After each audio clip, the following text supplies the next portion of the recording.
5 choses qui peuvent nuire à la créativité des artistes. Dans cette vidéo, je vais te parler de 5 choses qui peuvent nuire à ta créativité en tant qu'artiste. Je me présente, je suis Myriam Kitio, dessinatrice, écrivaine, entrepreneur et leader à succès. La première chose qui peut nuire à ta créativité, c'est le perfectionnisme. Une personne qui est perfectionniste, c'est une personne qui veut que tout soit parfait, qui ne veut pas commettre d'erreurs, qui veut que tout soit parfait en fait. Vouloir que chaque œuvre soit parfaite va te mettre une sorte de frustration, ça va te freiner en fait dans ton élan artistique. Tu auras peur d'échouer, tu auras peur d'essayer de nouvelles techniques artistiques parce que justement, tu n'es pas sûr que ça va donner. Donc du coup, parce que tu veux que ce soit parfait, tu ne vas même pas essayer en fait.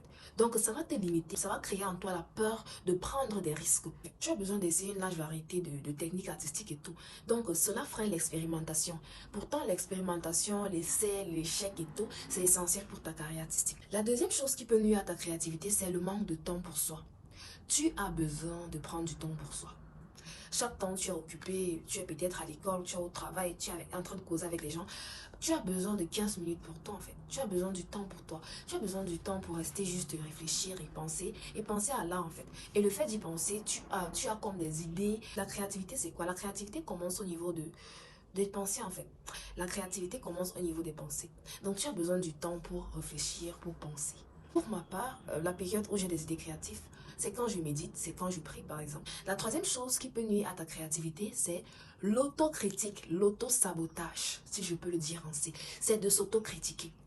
Juger trop durement, se comparer trop à d'autres artistes peut vous démotiver, peut te démotiver et te décourager. Si à chaque instant tu critiques ce que tu fais, tu critiques ton œuvre, donc tu es le premier critiqueur pro max de ton œuvre. Tu critiques tes œuvres, tu compares tes œuvres à d'autres personnes, tu te dénigres toi-même, tu ne pourras pas être créatif en fait. Ça va saboter tes efforts d'avancer. Tu n'auras même plus envie de dessiner avec le temps. Donc, si vous voulez être créatif dans votre domaine artistique, cessez de vous saboter vous-même. Cessez d'être votre propre ennemi en fait. La quatrième chose qui peut nuire à votre créativité, c'est la routine monotone. N'ayez pas une routine monotone. Essayez de nouvelles choses. Changez d'environnement, utilisez d'autres matériels. Si vous dessinez toujours avec de la peinture à huile, essayez un peu le crayon. Si vous dessinez toujours avec le stylo, essayez un peu les couleurs, des couleurs huile, des couleurs pastel. Ne soyez pas monotone. Essayez différentes choses. Même s'il vous faut changer d'environnement, changer votre emploi de temps, essayez des différentes choses en fait. Ça vous permet d'être créatif. La monotonie tue la créativité. Une routine rigide sans variation peut tuer votre créativité. Une chose qui peut nuire à votre créativité, c'est un environnement qui n'est pas propice. Je pourrais appeler un environnement négatif ou non adapté. Donc, si vous êtes dans un environnement où les gens ne croient pas en vous, il faut éviter ce genre d'environnement en fait. Les environnements où on vous décourage dans votre art, où vous dire bah, ça va vous servir, ça va te servir à quoi, c'est quoi ça, c'est pas beau, ça va vous décourager en fait. Un environnement où des personnes critiquent, un environnement critique. C'est vrai qu'on a besoin des critiques pour avancer, mais il y a certaines critiques qui sont destructives et non constructives. Et il faudrait éviter des environnements avec des personnes pareilles.